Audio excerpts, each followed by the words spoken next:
مدعا تم ہو، رسالت کو شرف ہے ذات اقدس کے تعلق سے، رسالت کو شرف ہے ذات اقدس کے تعلق سے، نبوت ناز کرتی ہے کہ ختم الانبیاء تم ہو، نبوت ناز کرتی ہے کہ ختم الانبیاء تم ہو، زمانہ جانتا ہے صاحب لولا تم ہو، زمانہ جانتا ہے صاحب لولا تم ہو، جہاں کی ابتدا تم ہو، جہاں کی انتہا تم ہو، جہاں کی ابتدا تم ہو، جہاں کی انتہا تم ہو، یہ رب باہمی امت کو وجہ صد تفاخر ہے، یہ رب باہمی امت کو وجہ صد تفاخر ہے، تمہارا ہے خدا محبوب، محبوب خدا تم ہو، تمہارا ہے خدا محبوب، محبوب خدا تم ہو، فساحت کو تحیر میں، بلاغت کو پریشانی، فساحت کو تحیر ہے، بلاغت کو پریشانی، کہ لفظوں سے بہت بالا جناب مصطفیٰ تم ہو، کہ لفظوں سے بہت بالا جناب مصطفیٰ تم ہو، کہاں ممکن تمہاری نعت حضرت مختصر، یہ کہاں ممکن تمہاری نعت حضرت مختصر، یہ ہے دو عالم مل کے جو کچھ ہے کہیں اس سے سوا تم ہو، دو عالم مل کے جو کچھ ہے کہیں اس سے سوا تم ہو، گنہگاران امت کا سہارا ذات والا ہے، گنہگاران امت کا سہارا ذات والا ہے، خوشا قسمت کے حضرت شافع روز جزا تم ہو، خوشا قسمت کے حضرت شافع روز جزا تم ہو، تمہارے واسطے اسود کہیں بہتر ہے شاہی سے، تمہارے واسطے اسود کہیں بہتر ہے شاہی سے، کہ ایک ادنا غلام بارگاہ مصطفیٰ تم ہو، کہ ایک ادنا غلام مصطفیٰ تم تم ہو کہ ایک ادنا غلام بارگاہ مصطفیٰ تم ہو، مجھے کیا علم کیا تم ہو، خدا جانے کہ کیا تم ہو، بس اتنا جانتا ہوں محترم بعد از خدا تم ہو۔ محترم و مکرم نہایت واجب الاحترام میری مائیں اور بہنیں، سب سے پہلے تو اللہ رب العزت کی بارگاہ میں ہدیہ تشکر و امتنان پیش کرتے ہیں کہ اللہ رب العزت والجلال نے ہم سب کو رمضان المبارک کے باعظمت مقدس اور روحانی مہینے میں دین کی نسبت سے جمع ہونے کی توفیق مرحمت فرمائی۔ اللہ تبارک و تعالی حضرت حافظ قاری سید عتیق الرحمن صاحب امام و خطیب جامع مسجد بائبل پور کو جزائے خیر عطا فرمائے، جنہوں نے ایک لمبے زمانے سے خواتین اسلام کی ماؤں اور بہنوں کے لیے دین کی نسبت سے ایک ایسا سلسلہ قائم فرمایا جو ہر اعتبار سے کافی اور شافی ہے، اور ہماری ماؤں اور بہنوں کے لیے دین کی رہنمائی کے سلسلے میں ایک بہت بڑا قدم ہے، بہت بڑی اہم اور پیش رفت ہے۔ اس لیے کہ وقتاً فوقتاً گاہے بگاہے مرد حضرات کو بیانات سے، مواعظ حسنات سے، نصیحتوں سے استفادے کا موقع ملتا رہتا ہے، لیکن ایسا موقع بہت کم ملتا ہے کہ جہاں پر عورتوں کے سلسلے میں بھی کچھ دینی باتیں سامنے آ جائیں،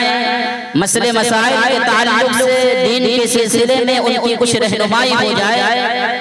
اس طرح کے مواقع بہت ہی کم میسر آتے ہیں، لیکن حضرت قاری صاحب نے آپ حضرات کے لیے، ہماری ماؤں اور بہنوں کے لیے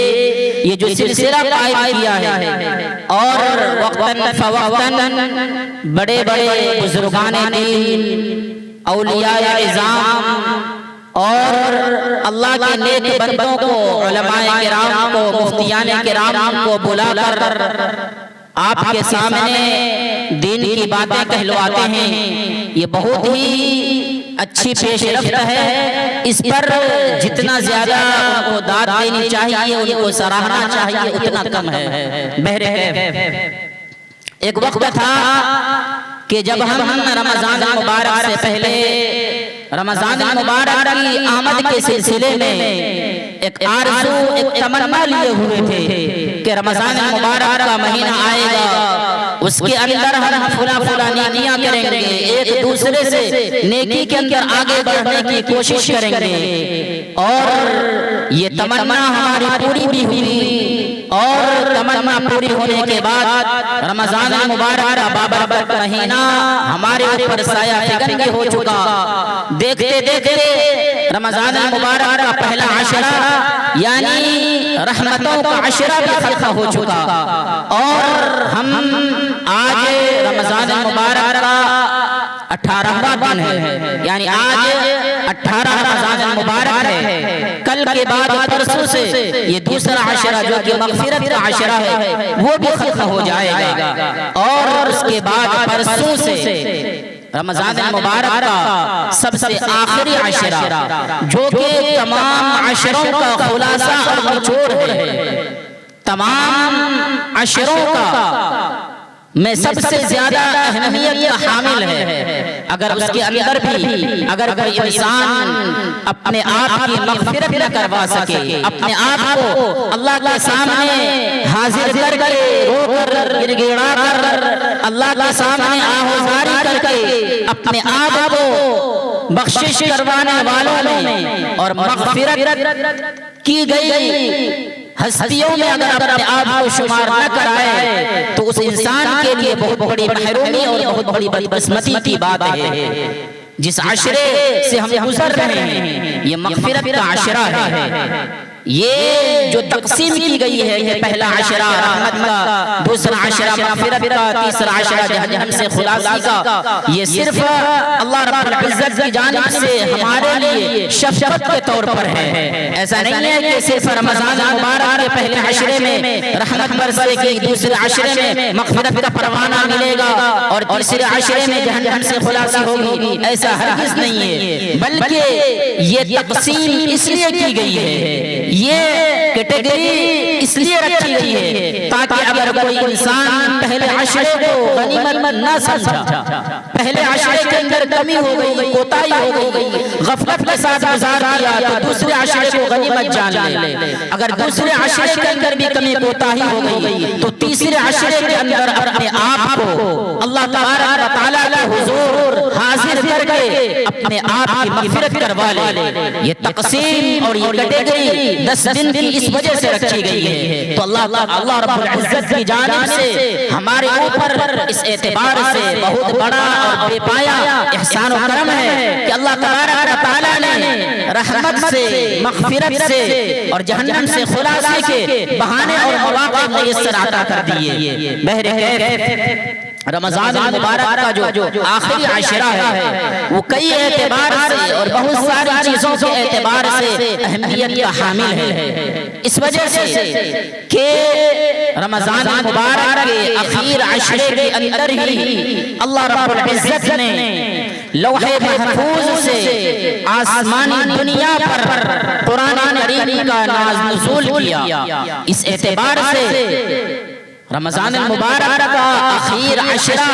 بہت زیادہ اہمیت کا حامل ہو جاتا ہے، اس وجہ سے کہ دوسری آیت کریمہ کے اندر اللہ رب العزت نے ارشاد فرمایا اِنَّا أَنزَلْنَاهُ فِي لَيْلَةٍ مُبَارَكَةٍ کہ ہم نے قرآن کریم کو ایک بابرکت رات کے اندر نازل کیا ہے۔ ابھی میں نے جو خطبے کے اندر آیت کریمہ اور جس سورت کی تلاوت کی ہے اس کے اندر بھی اسی رات کی فضیلت کو، عظمت کو، تقدس کو، حرمت کو بیان کیا گیا ہے، جس کے اندر اللہ رب العزت نے ارشاد فرمایا اِنَّا أَنزَلْنَاهُ فِي لَيْلَةِ الْقَدْرِ کہ بلا شبہ ہم نے قرآن کریم کو لیلۃ القدر کے اندر نازل کیا۔ وما ادراک ما لیلۃ القدر، پھر اللہ رب العزت نے آگے ارشاد فرمایا کہ آپ کو معلوم ہے کہ لیلۃ القدر کیا ہے؟ پھر خود آگے جواب دیتے ہیں لیلۃ القدر خیر من الف شہر کہ لیلۃ القدر ایک ایسی رات ہے کہ جو 1000 مہینوں سے بہتر ہے۔ تنزل الملائکۃ والروح فیہا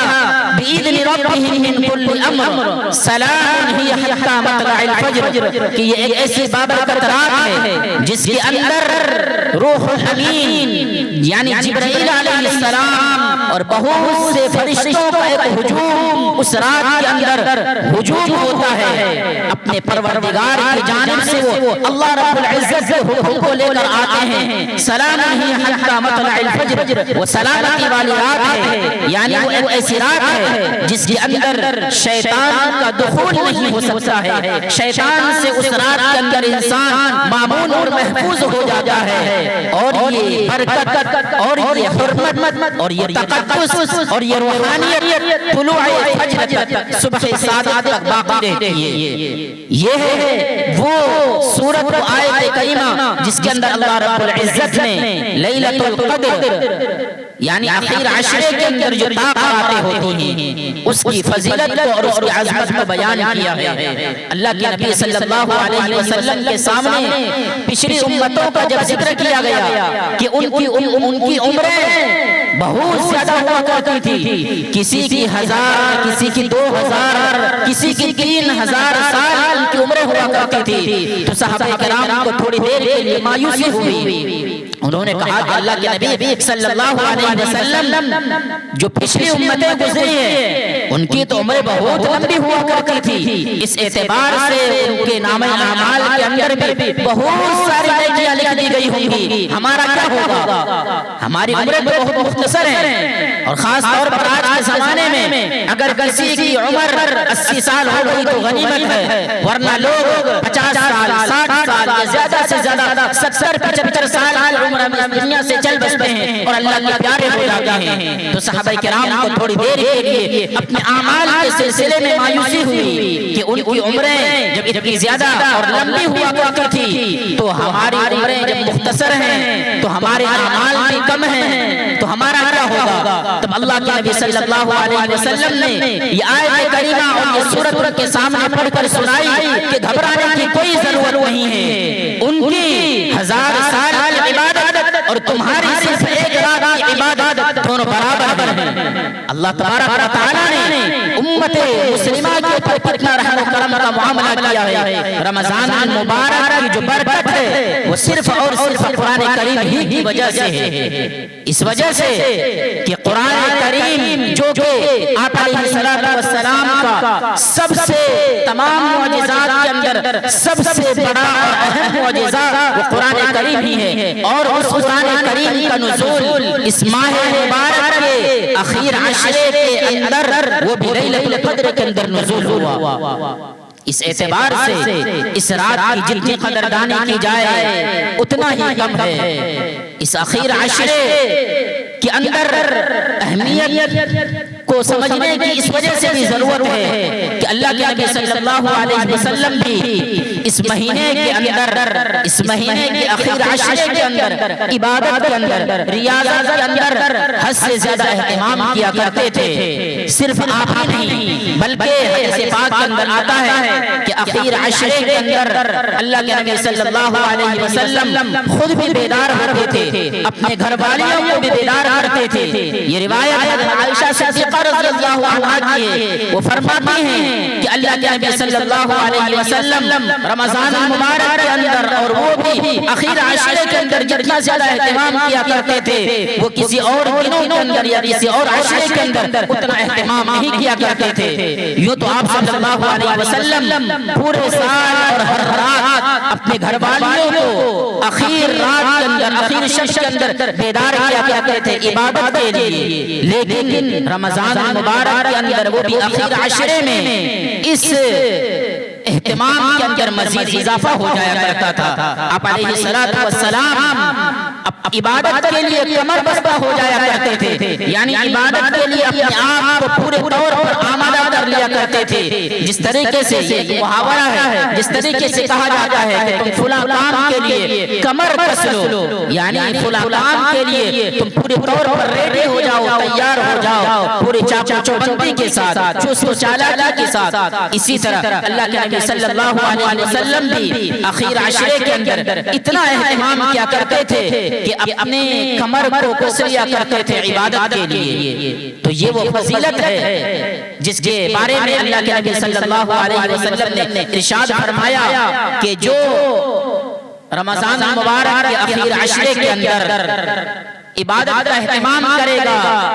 قیام کرے گا، تو اللہ تبارک و تعالی اس کے پچھلے گناہوں کو معاف کر دیں گے۔ اسی طریقے سے ایک حدیث پاک کے اندر اللہ کے نبی صلی اللہ علیہ وسلم نے ارشاد فرمایا کہ اخیر عشرے کے اندر ایک ایسی رات ہے جو 1000 مہینوں سے بہتر ہے، جو شخص اس سے محروم رہا گویا کہ وہ تمام نعمتوں سے محروم رہا۔ اور آگے فرمایا کہ اس رات کی خوبیوں سے ایک محروم القسمت انسان ہی محروم رہ سکتا ہے۔ اس لیے اللہ کے نبی صلی اللہ علیہ وسلم کی اس حدیث کے اوپر غور کرنا چاہیے، اور جتنا ہو سکے، جہاں تک ہو سکے، اس رات کی قدردانی کرنی چاہیے۔ اس رات کے اندر، اخیر عشرے کے اندر جو لیلۃ القدر والی رات ہے، لیلۃ القدر کی تعین اگرچہ ہٹا لی گئی، اس کے اندر بھی حکمت تھی۔ ایک موقع پر صحابہ کرام کے سامنے اللہ کے نبی صلی اللہ علیہ وسلم لیلۃ القدر شب قدر کی تعین کے سلسلے میں بتلانے کے لیے آ رہے تھے، لیکن دیکھا کہ دو لوگ جھگڑ رہے ہیں، تو ان دونوں نے جھگڑا کرنے کی وجہ سے اللہ تبارک و تعالیٰ نے شب قدر کی تعین کو اٹھا لیا اور یہ کہا کہ تم لیلۃ القدر کو آخر عشرے کے راتوں میں تلاش کرو، یعنی 21ویں کی رات میں، 23ویں کی رات میں، 25ویں کی رات میں اور 27ویں کی رات میں اور 29ویں کی رات میں شب قدر کو تلاش کرو۔ اگر حدیث پاک کے اندر اس کے مختلف علامتیں بیان کی گئی ہیں کہ اگر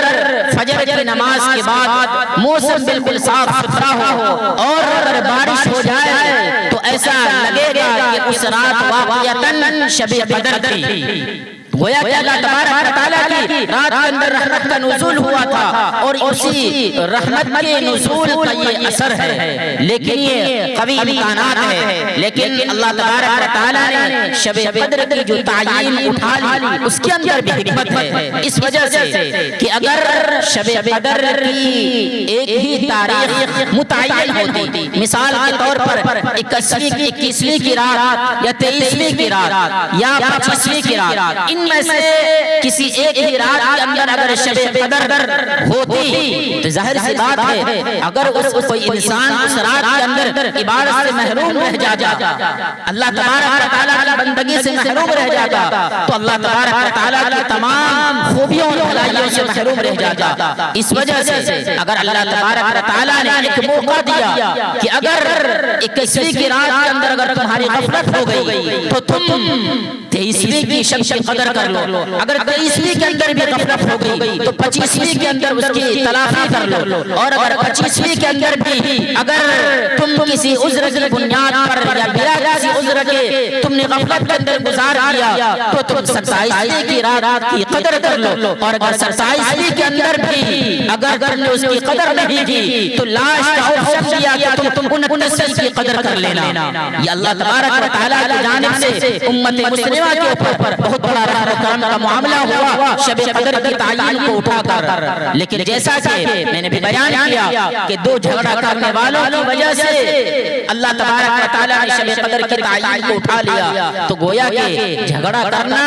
کوئی اچھی چیز نہیں ہے، خاص طور پر ہم رمضان مبارک کے اندر دیکھتے ہیں کہ آدمی روزے کی حالت میں جب اخیر پہر کے اندر چلا جاتا ہے، اخیر پہر کے اندر جب چلا جاتا ہے تو کبھی اس کو بھوک لگتی ہے، اس کو کبھی پیاس لگتی ہے، اس کی وجہ سے اس کے ذہن و دماغ کے اندر چرچرا پن آ جاتا ہے اور کبھی وہ کسی کو گالی دے دیتا ہے، کسی سے جھگڑا کر لیتا ہے۔ تو اس سلسلے میں بہت زیادہ احتیاط کی ضرورت ہے کہ صرف جھگڑے کی وجہ سے اللہ تبارک و تعالیٰ نے شب قدر کی تعین کو اٹھا لیا تھا۔ تو جھگڑا جو کہ عام طور پر خاص طور پر جو بوڑھے لوگ ہیں، عمر دراز لوگ ہیں، یہ چیز ان کے اندر زیادہ دیکھنے کو ملتی ہے اور پائی جاتی ہے، اس سلسلے میں بہت زیادہ محتاط رہنے کی ضرورت ہے۔ شب قدر کے اندر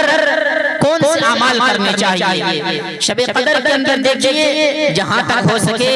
آدمی اللہ تبارک و تعالیٰ کی عبادت کرے، تلاوت کا اہتمام کرے، استغفار کی کثرت کرے، لیکن بنیادی طور پر 3 چیزوں کا کثرت کے ساتھ ذکر کرنا چاہیے، ورد کرنا چاہیے۔ پہلی چیز درود شریف، دوسری چیز استغفار کی کثرت۔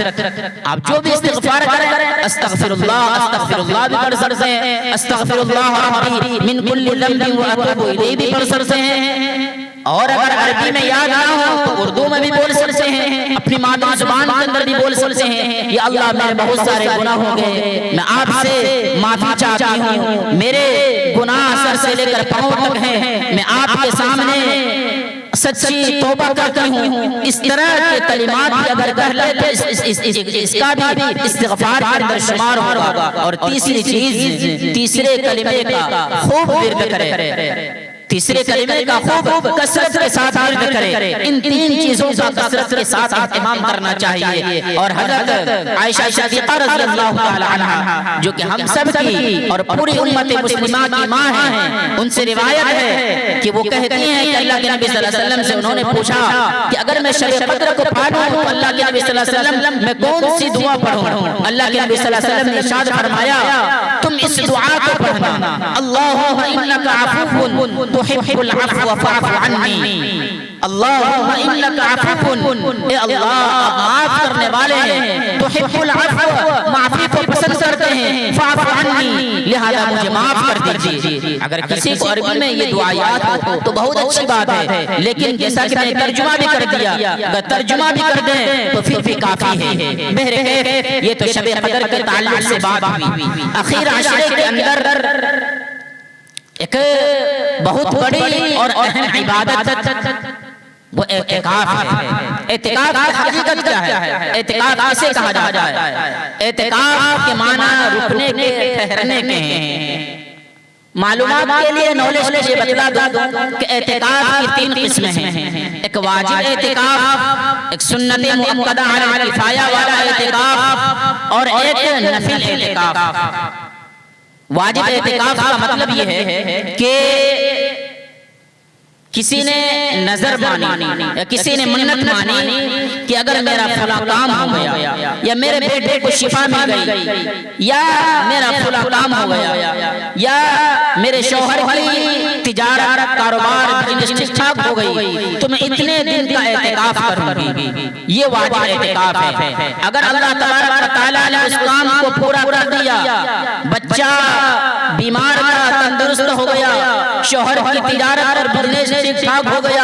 اور اسی طریقے سے جس کام کے لیے اس نے نظر مانی تھی، منت مانی تھی، وہ کام ہو گیا، تو کام ہونے کے بعد جتنے دن کے اعتکاف کی نظر مانی تھی اتنے دن کا اعتکاف ضروری اور لازم ہے. یہ تو واجب اعتکاف کا مطلب ہے. سنت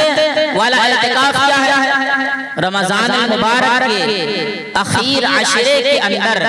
مساجد کے اندر جس اعتکاف کا اہتمام کیا جاتا ہے اس اعتکاف کو سنت مؤکدہ علی الکفایہ کہا جاتا ہے. یعنی جس محلے میں 5 وقتہ نماز ہوتی ہو، اگر اس مسجد کے اندر بستی میں سے، محلے میں سے کوئی ایک آدمی بھی اعتکاف کر لے تو پوری بستی والوں کی طرف سے کافی ہو جائے گا. لیکن اگر اس بستی میں، اس محلے میں، اس شہر کے اندر کسی ایک نے بھی روزہ نہیں رکھا، تو اعتکاف نہیں کیا، تو اعتکاف نہ کرنے کی وجہ سے پوری بستی والے گنہگار ہوں گے اور اللہ تبارک و تعالیٰ کے عذاب کے مستحق ہو جائیں گے. یہ سنت مؤکدہ علی الکفایہ کا مطلب ہے. اور ایک ہے نفل اعتکاف کہ آدمی کبھی بھی اعتکاف کر سکتا ہے، مرد بھی کبھی بھی اعتکاف کر سکتا ہے، اور عورت بھی کبھی بھی اعتکاف کر سکتی ہے. اعتکاف کی حقیقت کیا ہے؟ اعتکاف کی حقیقت یہ ہے کہ جب انسان ہجوم میں رہتا ہے، جب انسان بہت سارے لوگوں کے اندر رہتا ہے تو عبادت کے اندر خشوع اور خضوع پیدا نہیں ہو پاتا، عبادت کے اندر یکسوئی پیدا نہیں ہو پاتی، عبادت کے اندر جو للہیت، جو فنائیت ہونی چاہیے وہ نہیں ہو پاتی. تو پھر انسان اپنے گھر والوں سے، اپنے بیوی بال بچوں سے، اور اپنے قریبی رشتہ دار سے، اپنے یار سے، اپنے دوست کو چھوڑ کر مسجد کے اندر اعتکاف کرنے کے لیے، صرف اللہ تبارک و تعالیٰ کی بندگی کرنے کے لیے، اللہ سے لو لگانے کے لیے آتا ہے. اسی چیز کا نام اعتکاف ہے. یہ اعتکاف اللہ تبارک و تعالیٰ نے کیوں مشروع کیا؟ اس کی حکمت اور مصلحت یہ ہے کہ اللہ تبارک و تعالیٰ امت مسلمہ کے اندر نبی پاک صلی اللہ علیہ وسلم کی صفت کو پیدا کرنا چاہتے ہیں. اس وجہ سے کہ جب آپ علیہ السلام کو نبوت نہیں ملی تھی، آپ کے اوپر وحی کا نزول نہیں ہوا تھا، اس وقت آپ صلی اللہ علیہ وسلم غار حرا کے اندر تشریف لے جایا کرتے تھے. کئی دن بھوکے پیاسے رہ کر اللہ تبارک و تعالیٰ کی عبادت کیا کرتے تھے. اتنی ریاضت کے بعد، اتنی عبادت کے بعد، اتنی یکسوئی کے بعد اللہ تبارک و تعالیٰ نے وحی کا نزول کیا، سب سے پہلے غار حرا کے اندر ہی قرآن کریم کی شکل میں اللہ کے نبی صلی اللہ علیہ وسلم کو امت مسلمہ کے لیے جو سبق ملا وہ غار حرا کے اندر ہی سے، اور کس بنیاد پر؟ اللہ تبارک و تعالیٰ کی عبادت کی بنیاد پر، جو کہ آپ کی عبادت تنہائی کے اندر ہوا کرتی تھی، آپ کی عبادت بھوکے پیاسا رہنے ہونے کی حالت میں ہوا کرتی تھی۔ تو ٹھیک اسی طریقے سے جب آدمی بھوکا پیاسا رہتا ہے اور اپنے گھر والوں کو چھوڑ کر، اپنی بیوی کو چھوڑ کر صرف اللہ کی عبادت کے لیے مسجد کے اندر ایک کونے میں بیٹھ کر اللہ کی عبادت کرتا ہے، تو گویا کہ وہ بھی ایک اعتبار سے عبادت کے اندر نبی کریم صلی اللہ علیہ وسلم کی کیفیت کے اندر برابر اور شریک ہو گیا۔ تو اللہ تبارک و تعالیٰ امت مسلمہ کے اندر ایک ایمان لانے والے کے دل میں، ایک ایمان لانے والے کی زندگی کے اندر نبی پاک صلی اللہ علیہ وسلم کی صفت کو اور نبی کریم صلی اللہ علیہ وسلم کی عبادت کی کیفیت کو لانا چاہتے ہیں۔ اس لیے جو حضرات اعتکاف کرتے ہیں وہ بہت ہی خوش نصیب ہیں۔ مرد حضرات کے لیے تو کسی حد تک دشواری ہے کہ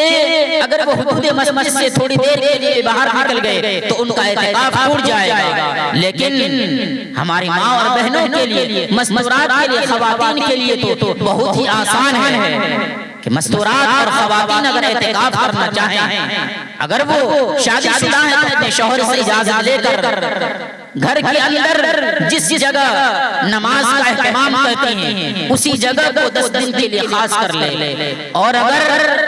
نماز پڑھنے کی کوئی خاص جگہ نہیں ہے، کبھی آدمی برآمدے میں، کبھی گھر کے صحن میں، کبھی گھر کے اندر پڑھ لیتا ہے، تو اس کے لیے ضروری ہے کہ 10 دن کے اندر گھر کے ایک کونے میں اپنی جگہ کو مخصوص کر لے، مخصوص بنا لے، وہیں پر ساری عبادت کو انجام دے۔ مستورات کے لیے آسانی اس اعتبار سے بھی ہے کہ اعتکاف کی حالت میں اگرچہ عورتیں گھریلو کام کاج نہیں کر سکتی ہیں، لیکن بیٹیوں کو، بہو کو گھریلو کام کے سلسلے میں گائیڈ کر سکتی ہیں، رہنمائی کر سکتی ہیں کہ فلاں کام اس طرح کر لینا، فلاں کام اس طرح ہوگا، سالن اس طرح بنے گا، اس کے اندر اس طرح کی چیزیں پڑیں گی۔ تو اگرچہ گھریلو کام کاج نہیں کر سکتی ہیں، لیکن گھریلو کام کاج کے سلسلے میں بہو بیٹی کو گھریلو کام کاج کے سلسلے میں گائیڈ کر سکتی ہیں، رہنمائی کر سکتی ہیں۔ اس اعتبار سے تو عورتوں کے لیے بہت ہی زیادہ آسان ہے۔ اس لیے اگر کسی کو موقع ملے تو اس اخیر عشرے کو، اور وہ بھی اعتکاف کو غنیمت جان کر اعتکاف میں بیٹھ جائیں، خاص طور پر ان گھروں کے اندر جہاں پر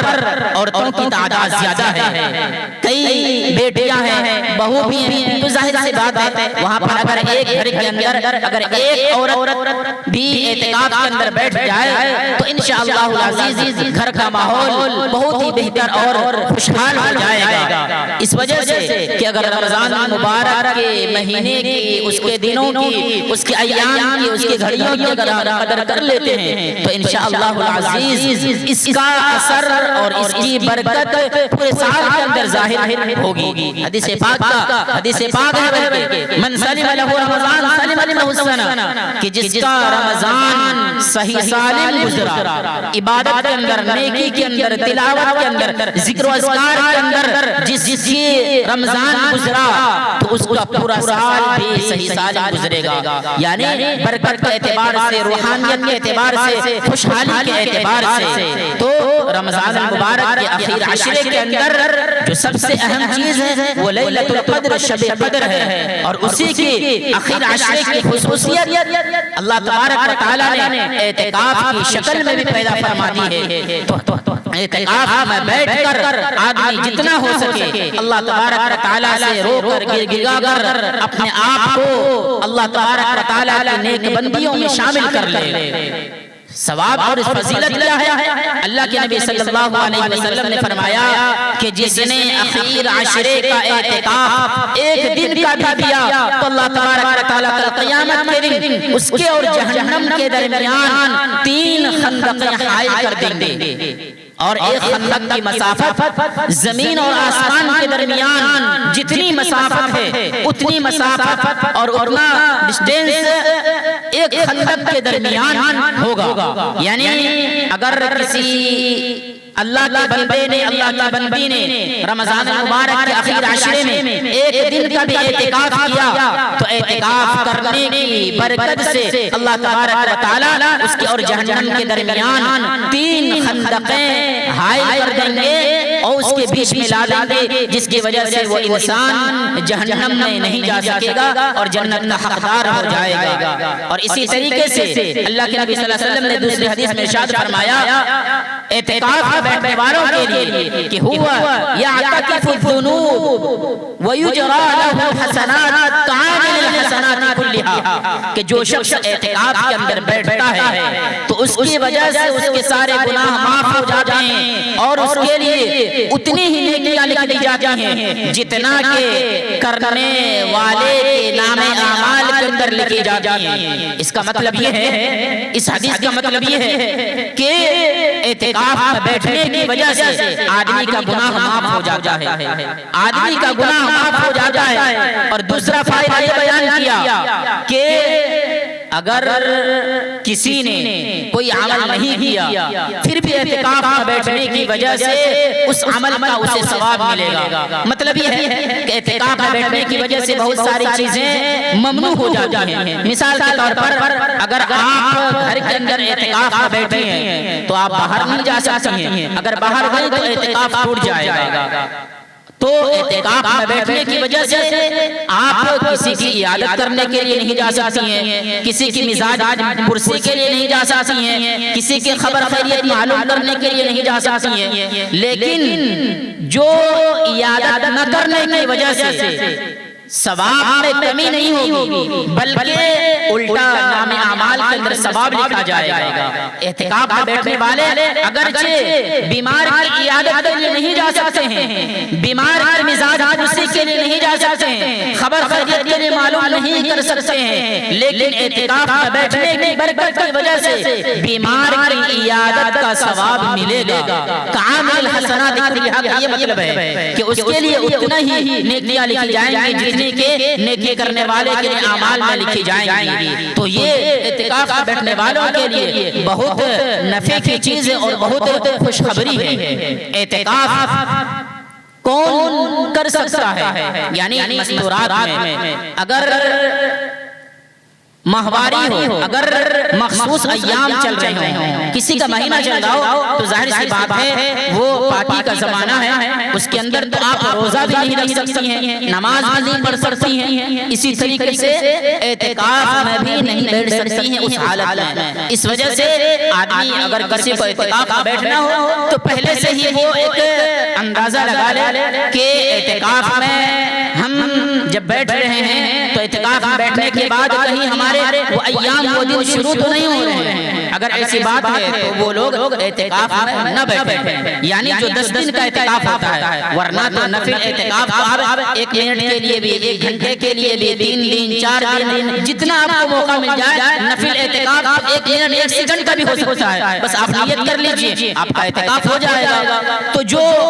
رمضان المبارک کے آخر عشرے کے اندر جو اعتکاف کیا جاتا ہے اس اعتکاف کے لیے ضروری ہے کہ پاکی کی حالت میں ہو، جو 10 دن کا اعتکاف ہے. اسی طریقے سے اعتکاف میں روزہ شرط ہے. اگر کسی نے اعتکاف کی حالت میں روزہ نہیں رکھا تو پھر اس کا اعتکاف ٹوٹ جائے گا. اس لیے جو حضرات جو مائیں اور بہنیں اعتکاف میں بیٹھنا چاہ رہی ہیں وہ ان سب باتوں کو دھیان میں رکھیں. اعتکاف کی حالت میں کرنا کیا ہے؟ دیکھیے عبادت کی کوئی مخصوص شکل نہیں ہے. جہاں تک ہو سکے آدمی اللہ تبارک و تعالیٰ کی عبادت کرے، اللہ کی بندگی کرے. پھر بھی میں کچھ گائیڈ کرتا ہوں اعتکاف میں جو بیٹھنا چاہتے ہیں کہ وہ اعتکاف میں بیٹھنے کے بعد اپنے دن کو کس طریقے سے گزاریں تاکہ اس کی ایک ایک گھڑی، ایک ایک منٹ، ایک ایک سیکنڈ اس کو لگے کہ ہاں واقعی میں نے اعتکاف کا حق ادا کر دیا اور اللہ کی جس طرح بندگی کرنی چاہیے اس طرح تو نہیں کی لیکن کسی حد تک میں نے اللہ کی عبادت کی ہے.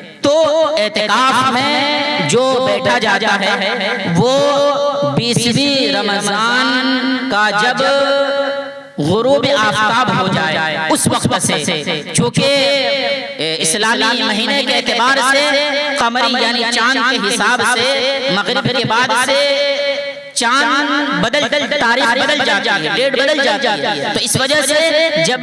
21ویں رمضان کا جب غروب آفتاب ہوگا، مغرب کا وقت ہوگا، تو پھر 21 تاریخ شروع ہو جائے گی۔ 21ویں کے دن سے اعتکاف کے اندر بیٹھا جاتا ہے۔ تو بہتر یہی ہے کہ آدمی اعتکاف میں بیٹھنے سے پہلے غروب آفتاب سے بیٹھا جائے گا۔ اگر کوئی غروب آفتاب کے بعد مغرب کے بعد بیٹھا ہے تو اس کا اعتکاف نہیں ہوگا۔ تو اعتکاف میں بیٹھنے سے پہلے مغرب سے پہلے آدمی ہر اعتبار سے، ذہنی اعتبار سے اور دنیاوی اعتبار سے، کام کاج کے اعتبار سے، ہر اعتبار سے بالکل بے فکر ہو کر مغرب سے پہلے نیت کر لے کہ میں 10 دن کا اعتکاف کرتی ہوں اللہ تبارک و تعالیٰ کے لیے۔ تو یہ تو اعتکاف کا طریقہ ہے۔ اچھا، جب آپ بیٹھ جائیں گے کرنا کیا ہے؟ تو دیکھیے، اعتکاف میں بیٹھنے کے بعد جب آپ اعتکاف کے اندر بیٹھ جائیں گی تو بیٹھنے کے بعد افطاری کرنے کے بعد مغرب کی نماز پڑھیں گے۔ مغرب کی جو سنت اور نفل نماز ہے اس کو پڑھنے کے بعد 6 رکعت اوابین کی نماز پڑھیں گے۔ اوابین کی بہت بڑی فضیلت ہے۔ تو اوابین کی 6 رکعت نماز پڑھنے کے بعد ظاہر سی بات ہے آپ کو تھوڑی تھکاوٹ ہوگی، تھوڑی دیر کے لیے آرام کر لیں۔ آرام کرنے کے بعد پھر عشاء کی تیاری شروع کر دیں۔ نماز وغیرہ وضو وغیرہ سے اچھے طریقے سے فارغ ہونے کے بعد تراویح کی نماز پڑھ لیں، 20 رکعت پڑھ لیں۔ بہتر تو یہی ہے کہ تراویح کی نماز آدمی خاص طور پر مستورات فردن پڑھے، جماعت کے ساتھ نہ پڑھے۔ لیکن فقہاء نے، مفتیان کرام نے اگرچہ کچھ شرطوں کے ساتھ جماعت کے ساتھ تراویح کی اجازت دی ہے، گنجائش دی ہے، لیکن بہتر یہی ہے کہ آدمی فردن اکیلا تراویح کی نماز پڑھے۔ تو عشاء کی نماز پڑھنے کے بعد، سنت سے فارغ ہونے کے بعد، وتر کی نماز سے فارغ ہونے کے بعد، تراویح وغیرہ سے فارغ ہونے کے بعد الف لام میم سجدہ، سورہ ملک وغیرہ کی تلاوت کر کے اگر بشاشت ہو تو کچھ دینی کتابیں پڑھ لے۔ اگر گھر کے اندر کوئی پڑھا لکھا ہو یا پڑھی لکھی ہو تو اس سے کچھ دین کی باتیں سن لے، سمجھ لے، اور پھر اس کے بعد آرام کر لے۔ پھر اس کے بعد جب آپ آرام کرنے کے بعد سحری سے تقریباً یعنی کہ فجر کی اذان سے 1-1.5 گھنٹہ پہلے بیدار ہو جائیں تاکہ عبادت بھی کچھ کر لیں، اور اس کے بعد پھر عبادت کرنے کے بعد تہجد بھی ہے اس کے اندر شامل، جو کہ بہت بڑی عبادت ہے۔ اور اللہ کے نبی صلی اللہ علیہ وسلم خوب کثرت کے ساتھ اس کا اہتمام کیا کرتے تھے، اور فرض جب نماز کی فرضیت نہیں ہوئی تھی تو تہجد کی نماز فرض تھی۔ تو اس اعتبار سے تہجد کی بہت بڑی اہمیت معلوم ہوتی ہے۔ تو تہجد کا خوب اہتمام کریں، جہاں تک ہو سکے۔ اگر موقع مل جائے تو 4 رکعت، اگر اس سے زیادہ موقع مل جائے تو 8 رکعت، اگر اس سے موقع مل جائے تو 12 رکعت۔ یعنی عبادت کی کوئی مخصوص تعداد نہیں ہے کہ آپ اتنی ہی رکعت کر رہی ہیں، جتنا موقع مل جائے حشاش اور بشاشت کے ساتھ اور چست و چالاکی کے ساتھ جتنی عبادت کا موقع مل جائے آپ اتنی رکعت پڑھ لیں، اور اللہ تبارک و تعالیٰ کے سامنے دعا کر لیں اپنے لیے، اپنے امت مسلمہ کے لیے۔ پھر اس کے بعد فجر کی نماز پڑھنے کے بعد کچھ تسبیح وغیرہ پڑھ لیں، اور پھر اشراق کی نماز پڑھ لیں۔ اس وجہ سے کہ اللہ کے نبی صلی اللہ علیہ وسلم نے اس کی بھی فضیلت بیان کی ہے۔ اشراق کی نماز پڑھنے کے بعد پھر آپ کچھ دیر کے لیے آرام کر لیں۔ آرام کرنے کے بعد پھر چاشت کی نماز پڑھیں۔ چاشت کی نماز کا وقت کب پڑھنی چاہیے؟ چاشت کی نماز کا جو وقت ہے جب سورج کافی دور تک پہنچ جائے اس وقت چاشت کی نماز پڑھنی چاہیے۔ یعنی اگر ہم اندازہ لگائیں تو منیمم 9-10 بجے آپ چاشت کی نماز پڑھ سکتی ہیں۔ چاشت کی نماز پڑھنے کے بعد پھر جو بھی آپ کو عبادت مناسب لگے، چاہے تلاوت کر لیں، چاہے کوئی دین کتاب پڑھ لیں، چاہے کوئی تسبیح وغیرہ پڑھ لیں۔ پڑھنے کے بعد پھر اس کے بعد ظہر کی تیاری شروع کر دیں۔ ظہر کی نماز پڑھنے کے بعد پھر کچھ دیر کے لیے تلاوت کر لیں، اور اگر گھریلو کام مقامات کے سلسلے میں کسی کی رہنمائی کرنی ہو اس سلسلے میں رہنمائی کر دیں، اور اس کے بعد عصر کی نماز کی تیاری شروع کر دیں۔ عصر کی نماز کے بعد پھر عبادت کے اندر مشغول ہو جائیں۔ اگر عصر اور ظہر کے درمیان اگر نیند کا تقاضا ہو تو تھوڑی دیر کے لیے آرام بھی کر لیں۔ آپ کا آرام کرنا بھی اعتکاف کے اندر نیکیوں کے اندر لکھا جائے گا۔ آپ کے سونے کی وجہ سے آپ کے نام اعمال کے اندر نیکیاں لکھی جائیں گی۔ تو یہ ہے جو میں نے اپنے اعتبار سے میں نے اعتکاف میں بیٹھنے کا ایک شیڈول، ایک نظام الاوقات بتلا دیا۔ آپ اپنے نظام الاوقات اور اپنے حالات کو دیکھتے ہوئے اس کے اندر کمی بیشی بھی کر سکتی ہیں اور آگے پیچھے بھی کر سکتی ہیں، لیکن اگر اس اعتبار سے اگر ہم اعتکاف میں بیٹھنے کی حالت میں گزاریں تو انشاءاللہ العزیز ہمارا ایک وقت، ہمارا ایک منٹ بہت ہی نیکی کے اندر، عبادت کے اندر گزرے گا۔ چونکہ اخیر عشرہ ہے، رحمتوں کو برکتوں کو حاصل کرنے کا یہ اخیر عشرہ ہے، اس وجہ سے کہ جس طرح عبادت کرنی چاہیے تھی شروع کے 2 عشروں کے اندر، ظاہر سی بات ہے کوئی بھی آدمی دعویٰ نہیں کر سکتا کہ عبادت کا جو حق تھا ہم نے اس حق کو پورے طور پر ادا کر دیا۔ اس وجہ سے اللہ تبارک و تعالیٰ کے سامنے آدمی اپنی پچھلی کوتاہیوں کے سلسلے میں معافی تلافی کر کے جہاں تک ہو سکے آدمی اخیر عشرے کے اندر رحمتوں کو حاصل کرنے کی، اللہ تبارک و تعالیٰ کی برکتوں کو حاصل کرنے کی کوشش کرے۔ لیکن رمضان المبارک کے اخیر عشرے کے اندر ہمارے معاشرے کے اندر ایک عجیب رسم و رواج چل پڑا ہے۔ ہم اگر خریداری کرتے ہیں، شاپنگ کرتے ہیں، وہ صرف رمضان المبارک کے اخیر عشرے کے اندر۔ اب ظاہر سی بات ہے اس کے اندر ہمارا وقت بھی برباد ہوتا ہے، بہت طرح کی خرابی ہوتی ہیں۔ رمضان المبارک کے اخیر عشرے کے اندر آپ مال کے اندر چلے جائیے، بازار کے اندر چلے جائیے، اتنا رش ہوتا ہے، اتنی بھیڑ ہوتی ہے کہ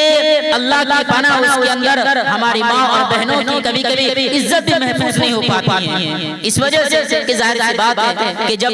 بھیڑ ہوگی، جب رش ہوگا تو سارے لوگ جاتے ہیں، اس کے اندر مرد سے زیادہ خواتین حضرات ہوتی ہیں، جس کی وجہ سے اختلاط ہو جاتا ہے، نظر بد بھی ہو جاتی ہے۔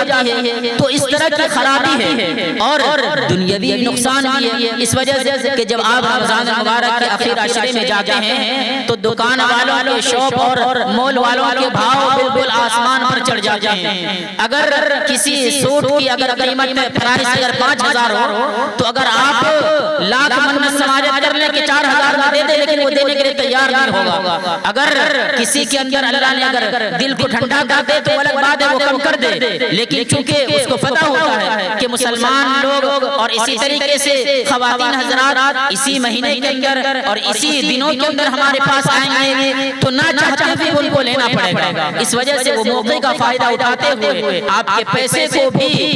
برباد کے اعتبار سے آپ کے پیسے بھی برباد ہو جاتے ہیں۔ اگر آپ وہی شاپنگ اگر شروع رمضان کے اندر یا رمضان سے پہلے ہی کر لیں تو ظاہر سی بات ہے اس کے اندر بہت آسانی کے ساتھ اور بہت عافیت کے ساتھ معاملہ رفع دفع ہو جائے گا۔ ایسا نہیں ہے کہ جو مارکیٹ کے اندر جو اعلیٰ کوالٹی کے جو کپڑے اور پلکس آتے ہیں وہ صرف اخیر عشرے کے اندر ہی، ایسا نہیں ہے، بلکہ جو دکان والے اور مول والے ہوتے ہیں وہ گراہک کے اعتبار سے، وہ کسٹمر کے اعتبار سے مال لاتے ہیں، اسٹاک کر کے رکھتے ہیں۔ اگر آپ شروع رمضان کے اندر یہ خریداری کرنے لگ جائیں تو اسی اعتبار سے شروع رمضان کے اندر مال کو اسٹاک کر کے رکھ دیں گے، لیکن چونکہ ان کو معلوم ہوتا ہے کہ یہ لوگ مسلمان رمضان کے اخیر دنوں کے اندر ہی آئیں گے، اس لیے وہ اسی اعتبار سے آپ کے ساتھ بھاؤ تاؤ کرتا ہے۔ خیر جہاں تک ہو سکے آدمی رمضان المبارک کے اخیر دنوں سے پہلے جہاں تک ہو سکے خریداری سے فارغ ہو جائے اور رمضان المبارک کے اخیر عشرے کے اندر رمضان المبارک کی برکتوں سے اور رحمتوں سے خوب فیضیاب ہو جائے۔ تو آپ کو اس کا بھی جواب مل گیا کہ اعتکاف میں بیٹھنے کے بعد کیا کرنا چاہیے۔ جہاں تک ہو سکے لغو کاموں سے آدمی پرہیز کرے اور اچھے کام کو کرنے کی کوشش کرے۔ آپ کا جس چیز میں جی لگے، من لگے، چاہے تلاوت ہو، چاہے ذکر ہو، چاہے نماز ہو، چاہے دیگر تسبیح ہو، وہ چیز آپ کریں، ساری کی ساری نیکیاں ہیں اور اس کا اجر و ثواب انشاءاللہ العزیز آپ کو ملے گا۔ دعا کریں۔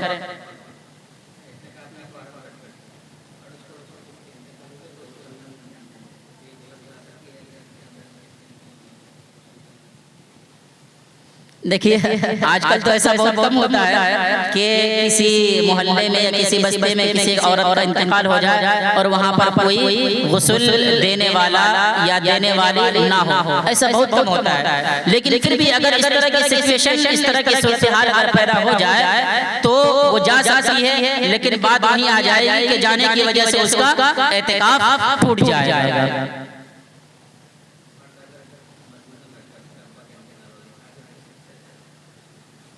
ہاں، مرد کے سلسلے میں بھی یہی بات ہے۔ اگر مرد کے رشتہ دار میں، چاہے وہ خاص رشتہ دار ہو، چاہے عام ہو، چاہے گھر کا کوئی فرد ہو یا کوئی دوست یار ہو، اگر اس کا بھی انتقال ہو جائے تو اس کا انتقال ہو جائے تو نہ تو وہ مسجد سے جا سکتا ہے اور نہ ہی جنازے میں شریک ہو سکتا ہے۔ ہاں، ایک صورت ہے کہ جیسے کوئی آدمی جمعے کی نماز پڑھنے کے لیے گیا، راستے میں جنازہ حاضر تھا، جنازے کی نماز ہو رہی تھی، اسی بیچ میں وہ بھی آقا کھڑا ہو گیا اور پھر جنازہ پڑھتی فوراً مسجد آ گیا، تو یہ تو صورت جائز ہے، اس کی گنجائش ہے، لیکن باضابطہ طور پر مسجد سے جانا اور پھر اس کے بعد جنازے میں شرکت کرنا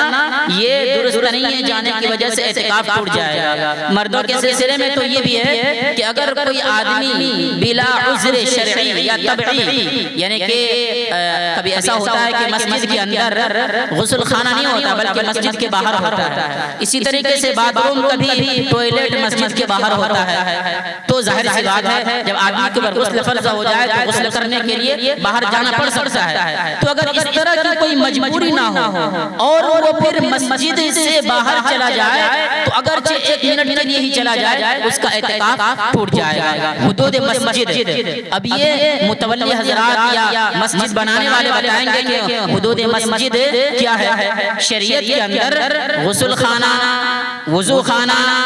پائیدان یعنی جہاں پر ہم چپل رکھتے ہیں، یہ ساری چیزیں حدود مسجد کے اندر داخل نہیں ہیں، لیکن اگر مسجد بنانے والوں نے اس کو مسجد کے احاطے میں، مسجد کے حدود میں شامل کر دیا ہے تو اور اعتکاف میں بیٹھنے والا اس حدود کو پار کر جائے تو اس کا اعتکاف ٹوٹ جائے گا۔ لیکن اگر چپل رکھنے کی جگہ کو، غسل خانے کو، وضو خانے کو اور اسی طریقے سے ان سب چیزوں کو اگر مسجد سے باہر رکھ رہا ہے، مسجد کے حدود میں نہیں، تو جیسے ہی وہ آدمی چپل رکھنے کی جگہ پر جائے گا اس کا اعتکاف ٹوٹ جائے گا۔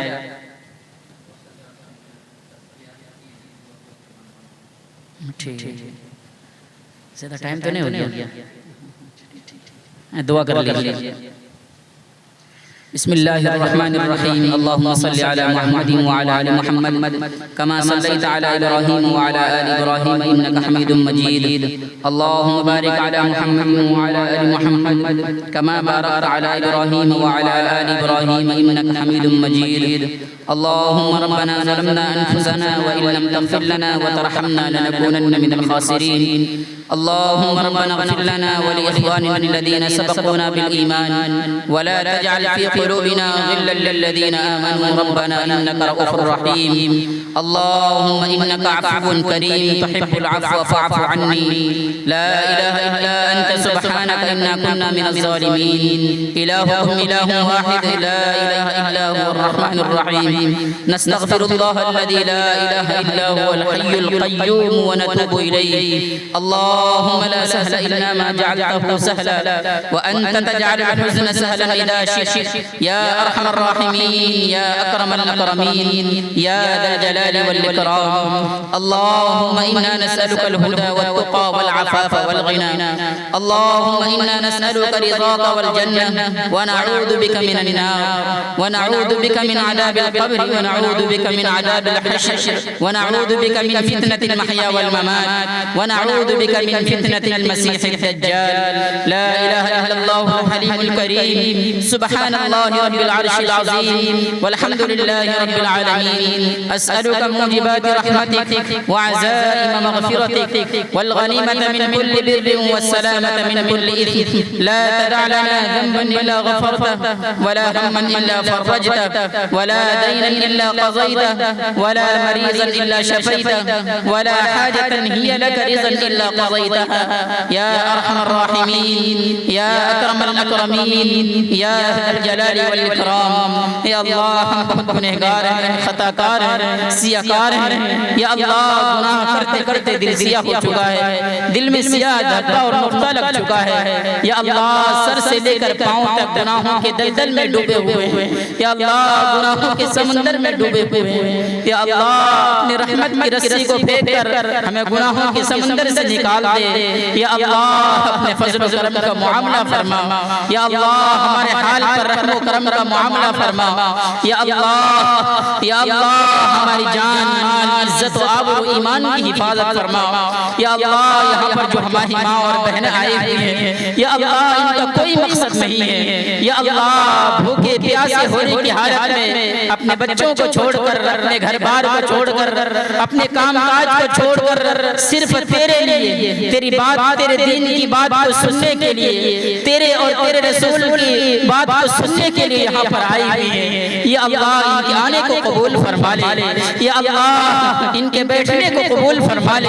یا اللہ ان کے ایمان کی حفاظت فرما. یا اللہ ان کی عزت و آبرو کی حفاظت فرما. یا اللہ ان کے دوپٹے کی حفاظت فرما. یا اللہ ان کے کوک سے یا اللہ رابعہ بصریہ کو پیدا فرما دے. یا اللہ ان کے گود کے اندر سے یا اللہ بڑے بڑے اولیاء اعظام، بزرگان دین، مفتیان کرام، قاری قرآن، حفاظ قرآن جنم نے تو اس کا فیصلہ فرما دے. یا اللہ ان کے گود کو بابرکت بنا دے. یا اللہ ان کی کوکھ کو رحمت والا کوکھ بنا دے. اے مولا کریم ان کی جان مال عزت و آبرو ایمان کی حفاظت فرما. یا اللہ حضرت حافظ و قاری سید عتیق الرحمن صاحب کی عمر اور صحت میں برکت نصیب فرما. یا اللہ جو سلسلہ قائم کیا ہے یا اللہ اس کو اور دراز اور قائم دائم فرما دے. یا اللہ یہ گھر بہت ہی بابرکت گھر ہے. یا اللہ اس کے اندر مزید خیر و خوبی اور برکت نصیب فرما. یا اللہ اس گھر کے اندر امانت داری، دینداری نصیب فرما. یا اللہ ہم سب کے گھروں کے اندر ایمان کا، اسلام کا بول بالا فرما. یا اللہ اسلام کے چراغ کو جلا دے. یا اللہ ہر گھر کے اندر سے حافظ قرآن، عالم دین، عالم ربانی، مفتیان کرام جنم نے تو اس کا فیصلہ فرما. اے مولا کریم آج پوری دنیا اسلام کو مٹانے کے در پہ ہے. یا اللہ دشمنان اسلام کی جڑ کو جڑ سے اور بنیاد سے اکھاڑنے کے لیے تیار ہے. اے مولا کریم ان کی کوششوں کو، ان کے پروپیگنڈے کو، ان کے ہتھ کنڈے کو نیست و نابود کر دے. یا اللہ کل بھی اسلام زندہ تھا، آج بھی اسلام زندہ ہے. یا اللہ تیرے وعدے کے مطابق کل قیامت تک اسی طرح یہ تابندہ اور روشن اور چمکتا رہے گا انشاءاللہ العزیز. یا مولا کریم یا اللہ پوری دنیا کے اندر جتنے لوگ پریشان یا بیمار ہیں سب کی پریشانیوں بیماریوں کو دور فرما. یا اللہ جو جس اعتبار سے بھی یا اللہ ضرورتوں کا محتاج ہے، یا اللہ تو ہم سب کی ضرورتوں سے خوب واقف ہے. یا اللہ تو اپنے خزانے غیب سے سب کی ضرورتوں کو پورا فرما دے. یا اللہ جو لوگ بلا کسی غلطی کے، بغیر کسی قصور اور جرم کے جیل کے سلاخوں کے پیچھے گل رہے ہیں، سڑ رہے ہیں، یا اللہ ان کے ایام برباد ہو رہے ہیں. یا اللہ ان کو باعزت رہائی نصیب فرما. یا اللہ رہائی کے اسباب مہیا فرما. یا اللہ جو غیر شادی شدہ ہیں ان کو اچھا جوڑا نصیب فرما. یا اللہ جو شادی شدہ ہیں ان کی ازدواجی زندگی میں خوب برکت نصیب فرما. یا اللہ ان کی شادی شدہ والی زندگی میں خوب الفت، محبت، مودت اور پیار نصیب فرما. اے مولا کریم ہمارے گھروں کے اندر خوشحالی نصیب فرما. یا اللہ ہمیں رشتہ داروں کے حقوق کو ادا کرنے کی توفیق نصیب فرما. یا اللہ صلہ رحمی کی توفیق نصیب فرما. یا اللہ بھائی بہن کے پیار میں، یا اللہ والدین کے اولاد کے سلسلے میں، اولاد کے والدین کے سلسلے میں یا اللہ خوب محبت نصیب فرما. یا اللہ ہمارے والدین کی، یا اللہ اللہ عمر اور صحت میں خوب برکت نصیب فرما یا اللہ جن کے والدین گزر چکے ہیں یا والدین میں سے کوئی ایک وفات پا چکے ہیں یا اللہ ان کی مغفرت فرما دے ان کو کروڑ چین سکون نصیب فرما یا اللہ ان کے درجات میں بلندی نصیب فرما یا اللہ رمضان مبارک کا بابرکت مہینہ ہے یا اللہ جو ایام گزر گئے بڑی کمی ہوئی بڑی کوتاہی ہوئی بہت غفلت کے ساتھ گزار دیا یا اللہ جو باقی ایام گزر چکے ہیں یا اللہ ان کو خیر و خوبی کے ساتھ گزار دے اپنی عبادت کے اندر اپنی بندگی کے اندر ہم سب کو لگا دے یا اللہ تمام اعمال کے اندر خشوع و خضوع نصیب فرما یا اللہ تیری رضا والی زندگی نصیب فرما یا اللہ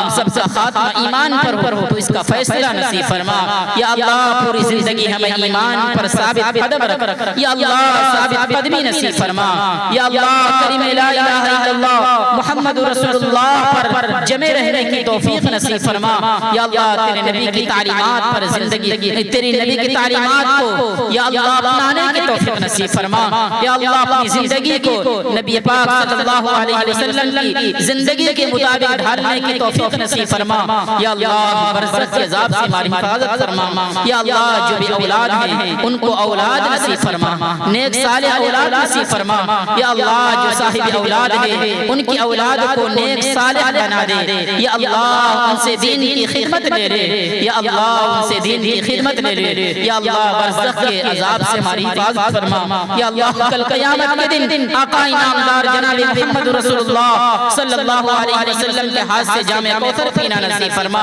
یا اللہ برزخ کے عذاب سے میدان محشر کی رسوائی سے ہم سب کی حفاظت فرما یا اللہ صراط پر گزرنا ہمارے لیے آسان فرما یا اللہ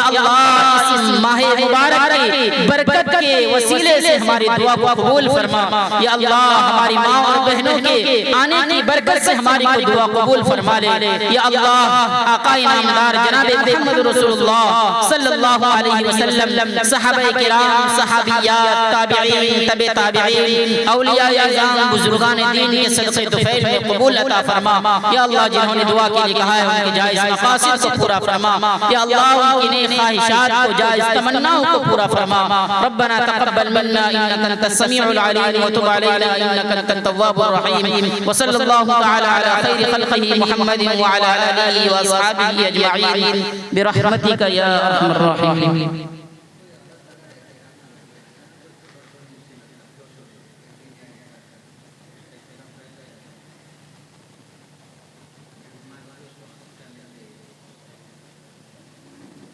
اگر کوئی عورت بے ہوش ہو جاتی ہے تو علاج وغیرہ کے لیے ڈاکٹر کو گھر کے اندر بلایا جا سکتا ہے، لیکن اگر اس کو ٹرانسفر کر دیا گیا کسی ہسپتال میں یا کسی میڈیکل وغیرہ میں تو پھر اعتکاف ٹوٹ جائے گا. لیکن اگر گھر میں ہی ہے اور گھر کے اندر علاج وغیرہ کے ذریعے صحیح ہو جاتی ہے تو پھر اعتکاف باقی رہے گا. ہاں اگر ایک دن اور ایک رات تو پھر ایسی صورت میں ظاہر سی بات ہے اس کا اعتکاف ٹوٹ جائے گا. اس وجہ سے کہ اگر اگر کوئی عورت اعتکاف کے اندر ہے اور پھر اسی بیچ میں اگر بے ہوش ہو جاتی ہے، اگر 24 گھنٹے کے اندر علاج وغیرہ کے ذریعے دوا دارو کے ذریعے اگر صحیح ہو جاتی ہے تو اس کا اعتکاف دوا کے ذریعے سے اگر وہ صحیح ہو جاتی ہے تو پھر ایسی صورت میں اس کا اعتکاف باقی رہے گا. لیکن اگر 24 گھنٹے گزر گئے تو پھر ایسی صورت میں اس کا اعتکاف ٹوٹ جائے گا. اس وجہ سے کہ 24 گھنٹے گزرنے کے بعد آدمی معذور کے حکم میں چلا جاتا ہے، اور معذور کے سلسلے میں یہ ہے کہ سلسلے میں بھی یہی ہے کہ اگر 24 گھنٹے گزر جائے تو پھر ایسی صورت میں اس کے ذمے سے پھر وہ ساقط ہو جاتی ہے.